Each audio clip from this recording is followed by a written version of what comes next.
welcome back to Frankly Speaking. I'm your host, Frank. Okay, guys, tonight, well, we got a war happening on the right, guys, between the neocons and sort of the, what do you want to call it? The Pat Buchanan wing of the party. And this war has been heating up, especially ever since the Tucker Fuentes interview. It's all over the place. And it's very unusual for me to see this in the sense that it's gone over the top, sort of the argument back and forth. And I sense on one hand, there is a coordinated attack from the neocon side that I believe feels threatened by the Groypers in many ways that tend to want to upset the status quo within the conservative movement. On the other side, Fuentes, while I think he gets many things right, I will say that his style over the years um, leaves a lot of bad taste in people's mouths. And granted, a lot of the stuff he said in the past, he was a kid. Let's just say what it was. But still, that's the world of politics, and you have to live with whatever you do and say online, and we all know that. And so his style, his method, the things he said over the years makes it tough for a lot of people. So, I mean, here's the issue. Here's the issue with me, and that is, I think there is identity politics being played by the neocons at this point. I think there is an attempt to shame people back to the supposed center, I guess, on this issue with Israel and Zionism. And I think that's a big problem, in my opinion, because people are kind of seeing through the facade of what Zionism is. We're in a day of a lot of information, a lot of videos, a lot of information being shared around all over the place, and also history is being questioned again and called into light, and the access through social media and the internet has given us a lot more resources to look at than, say, 20 years ago, 30 years ago, when the support for Israel was simply a Republican Party line, kind of an issue where everybody just fell in line. Sure, you had the voices in the wilderness like a Pat Buchanan out there, but he was simply dismissed as a racist, right? That's how you got rid of people in those days. And it's funny because the left was always doing it to the political right at that time, but they always had no problem doing it back to sort of, the people on the right if they weren't falling in line. I mean, listen, guys, it's obvious now that the Republican Party was captured by the neocons some 30, 40 years ago. We know that it really started after the Yom Kippur War. David Irving, of course, a neocon, former Trotskyite, who converted to or switched parties to the Republican Party from the Democrats simply because the Democrats had sort of abandoned Israel. And on the right, you had these Zionist dispensationalist Christians that they could kind of foment and kind of bring into the fold and help, use that evangelical base to support the Zionist narrative. Again, as I said to you guys before, you know, if you look at American history, one of the big problems, all of the black eyes that we suffer from as Americans can be traced back at some point to Protestant theology. And this is the problem I have now with a neocon Republican Party movement that's trying to use, again, Protestant Zionist theology to make this a religious cause, so to speak, right? I mean, listen, Ted Cruz, who was grilled by Tucker a couple months back, and really vindicated Tucker by showing up on a stage with Pastor John Hagee, a notorious a Zionist, a dispensationalist Christian who was up on stage while Ted was sitting right there on the same stage as John Hagee, basically saying how, we Christians, or we white Christians, European Christians, we're not that special. But God's chosen people in Israel, they're better than us, right? I'm paraphrasing there, but that's pretty much what John Hagee said. And that's always been his message, right? And that's something that's ignored by the neocons, at least those that are not of Jewish descent. They ignore this fact for, political expediency, and it's a problem. And it goes to show you how crazy that ideology is and exists on the evangelical right here in America. But again, and so, we're going down the path of some extreme heretical evangelical belief.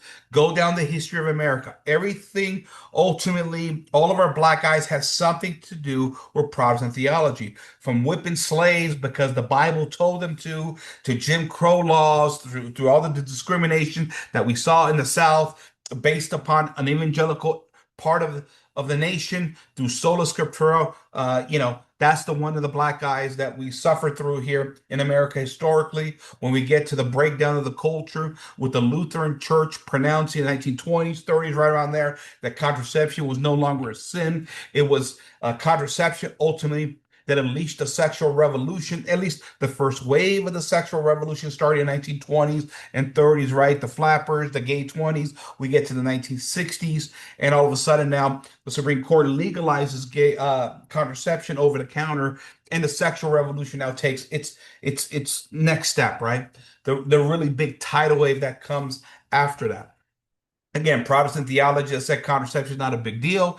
It's okay to contracept. When for 1900 years within the realm of Christendom always condemned the use of contraception. Then we get to the 1960s, and we all have a whole other set of problems starting with divorce and remarriage. Again, Protestant theology combined with conservative politics said, well, okay, listen, yeah, divorce and remarriage, not that big of a deal, right? We could find a way to rationalize divorce away. You won't lose your salvation because of sola fide. The political right says, well, if two people are miserable, there's that freedom and liberty thing.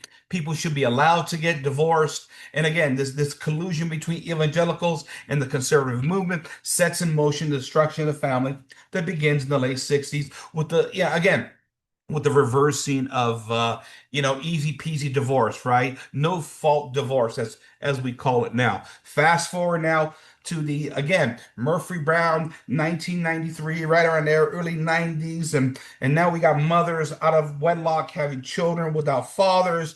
We're not condemning the sin of premarital sex or extramarital sex because while it may be a sin technically, I think in Protestant theology, they still say you can't lose your salvation because you made this emotional appeal of faith, right? They divorce the idea of faith and working in love and serving the Lord, walking with the Lord. That intellectual assent to Jesus, this abstract Jesus, is enough to earn your salvation. So what happens as a result of sin really doesn't apply. Again, this leads down to the next logical conclusion: the broken family, the divorced families, the illegitimacy, women and feminism rising as a result of destruction of contraception and the divorce legislation pushed because we're a Protestant nation, right? All of this ensues down to gay marriage and transgenderism, all of this being a byproduct in some capacity of a degenerate Protestant nation that America has become. Just like all Protestant nations at some point become degenerate, right? Whether it's the Scandinavian nations or the Netherlands or all the offshoots of the British Empire, which include Canada, America, New Zealand, Australia. These are the most liberal nations on the face of the planet, all of which not only become absolutely degenerate, but they usher in the liberal world order. Again, everything we see ultimately has the stains of Protestant theology that have ruined the nation at the end of the day. And this is something, again, we're being asked to trust the Protestant theology again. And that is to serve, again, another religious identity of dispensationalism, serving at the altar and worshiping at the altar of Israel at this point in time. Again, this Protestant theology says they're special, they're set apart. God sees them favorably, and we're kind of like the crap left over, right? Who's that one actor? Michael Rappaport, who happens to be Jewish, right? He always goes to Israel, notorious guy, not a nice guy at all, very mean-spirited in many ways. When he's confronted a lot of this issue, he's a proud Jew. He said it best in one of his videos where he said, listen, when we say that we're God's chosen people, yeah, that means because we're dope, right? God believes that we're dope because we're favorable in God's eyes. That doesn't mean that the rest of you aren't dope too, but we're just doper because God chose us over everybody else. See, this leaves a lot of a bad taste in people's mouth because it does set up the narrative, as many have accused them of being a supremacist race, right? It's not like Christians where we believe if you're baptized, we all have equal dignity. Nobody is above God or the laws of God. We're equal in terms of dignity and respect in God's eyes. That's what Christians and Catholics have always believed, particularly Catholics and Orthodox. We don't say we're better than anybody else. Never have. right? We could all fall to sin. We could all earn our way to hell if we don't follow the Lord. And in that sense, right, popes and bishops and priests can go to hell just as fast as any of the lay people. But when you set up a theological notion that you have a supremacist race that has been chosen by God regardless of what they do, and these standards are then abused in a political sense, it leaves a bad taste in people's mouth. I'm reading E. Michael Jones' book right now, the one about American identity, Walking with a Gun in a Barrel. Excellent book. He talks about the biblical idea of Israel and how they were cast the orders of God to wipe out Amalek, right? A tribe that was against God. They weren't under God's protection in any kind of way. God ordered again the Israelites to wipe out this tribe, proclaim them, calling them Amalek. This is a term that Benjamin Netanyahu used very recently, Amalek, and it's a term that's played out in Zionist theology for a long time.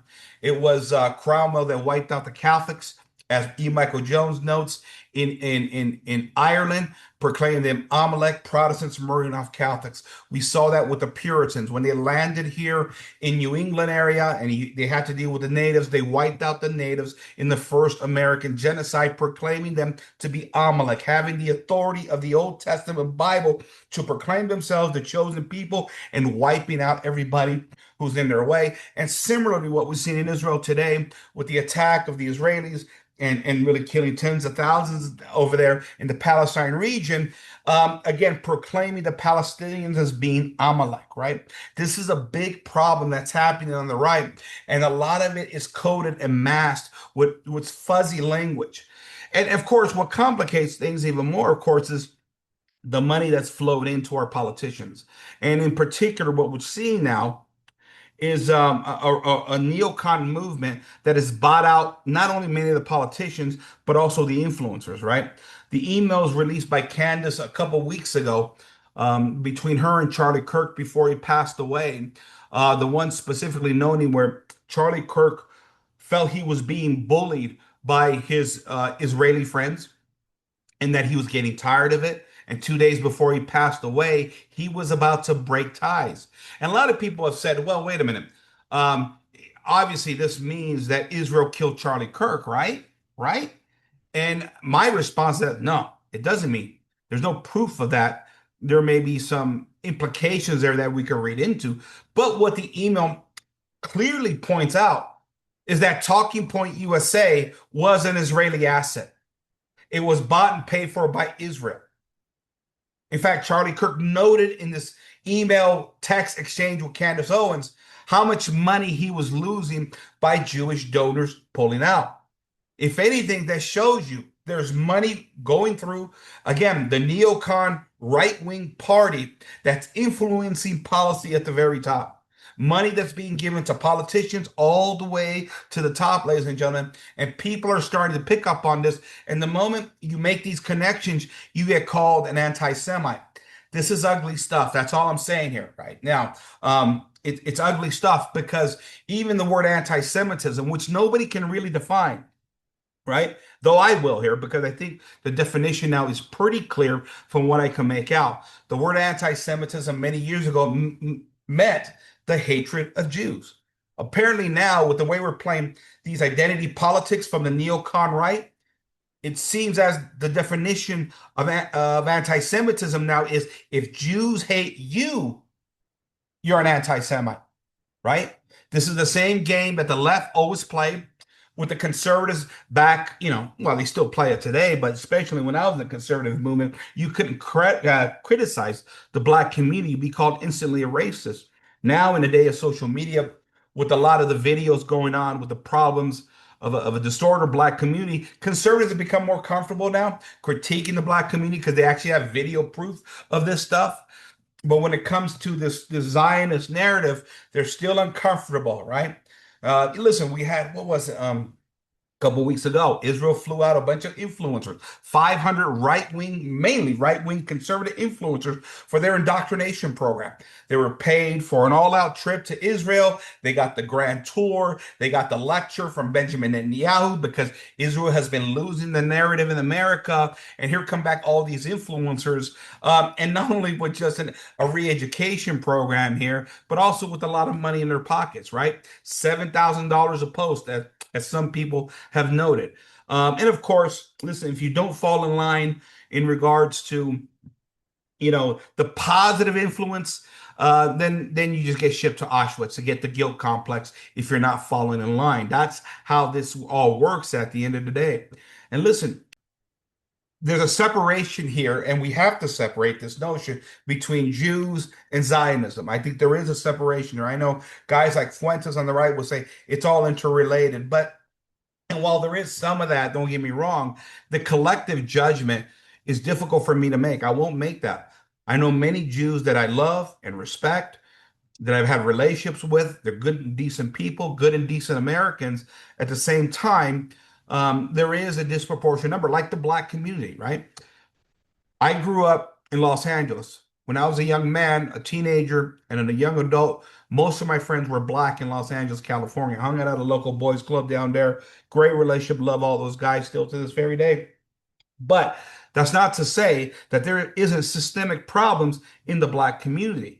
See, two things can be true at the same time. You can love somebody, appreciate who they are, be good people within a certain demographic. At the same time, that demographic has structural problems. And this is what we see here with the Zionist movement. Lots of great people that I call my friends, that I love, great people, smart people, intelligent people. But at the same time, as a collective, there are a great portion of them that are nefarious characters. Now, there's nefarious characters within all demographics, right? I'm Italian. I've met a lot of Italians that I don't like, right? But I think this is disproportional to our time and the institutions that are being controlled in America and how it affects all of our lives. And the bottom line is this. The bottom line is this. Americans don't care about Israel anymore. We got too many problems at home. Americans don't want to send their sons and daughters to fight and die in Middle Eastern wars for Israel. We know the Iraq war was about Israel. We know the Iran war or the looming Iran war is about Israel. We know the situation in Syria was about Israel. We know the Libya attack was all about Israel. Americans don't want this anymore. And what Americans also don't want in a time of great inflation, where the middle class is being wiped out, is their tax dollars, $4 and $6 million a year, $30 million since October 7th, 2023, going to Israel to fund wars to kill people with American weapons, right? Because there has been a very questionable method, let's put it that way, that the Israel government, the IDF, has used over there in order to cleanse that area and their visions of a greater Israel project. We know that now. It's all been exposed. It's why they had to buy out TikTok. It's why they had to buy out Paramount, right? Powerful Zionists have bought that out to change the narrative because they're losing. And I guess the last best hope, I think, for the Zionists, and I think Benjamin Netanyahu alluded to this. Listen, we got TikTok. He had a big smile on his face when he announced that. But he goes, we still have to have a little conversation with our friend Elon, who controls X, because X is really that big platform. And the moment they get to Elon, and they will get to Elon, then free speech is dead, of course, right? This is what they need to protect the narrative at this point in time. It's very insidious, it's very dangerous, and it's very anti-American. And so, again, this strange relationship that, again, the Zionists have with many of, well, the Jewish influencers like the Shapiro and the Levins. And Mark Levin's gone nuts to me. Mark Levin is absolutely unhinged at this point in time. Again, I understand a guy like Fuentes, it takes a special uh, a special flavor. He is a special flavor, I should say, for people to like him. But everything he says is not wrong, even though at times he said it in a way that's cringe. Let's put it that way, right? And this is why young men, and I would argue not just young men anymore, but young men primarily are gravitating toward him, right?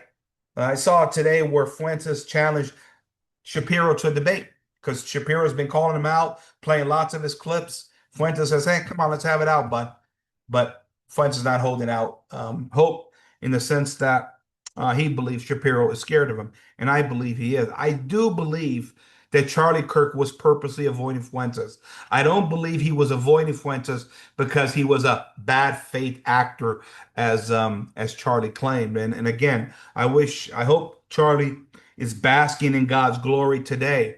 But there has been a purposeful avoidance of Fuentes, not because of the things he said, but what he believes, and forcing the Zionist camp to defend the indefensible. They have been running from him, regardless of what you may think of Fuentes. They have been running from him. They've been hiding from him. He's calling them out. He's willing to go anywhere, any place, anytime, take on a debate.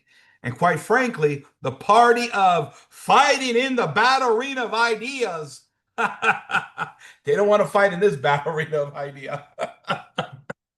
Oh man, you can't make this stuff up. Listen, but the split of the Republican Party, the conservative movement is real, and it's going to start to take effect pretty soon here. If we don't have this conversation on the right, and right now you got one side, the neocons, want to call the other side a bunch of names, but they don't want to have a discussion.